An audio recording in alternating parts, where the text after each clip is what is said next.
Hey, this is Big Rob. I just want to say this to you. Today, I want to talk about PPE, personal protective equipment.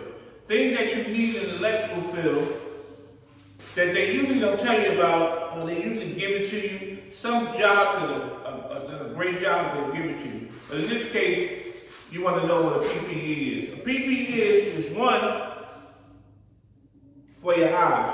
It's personal protective equipment. You gotta have it, especially have the ones with the side bars, right? That make sure nothing flies in and hit your eyes, because your eyes are important and they're very sensitive. The second is you want to have your personal helmet.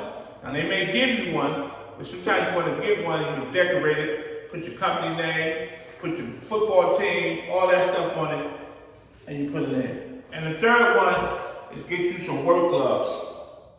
Something you can put on your hands and cover of your choice, something that's comfortable and make it easy for you to work. This is Big Rob, Electro Mastery. The more you know, the more you grow.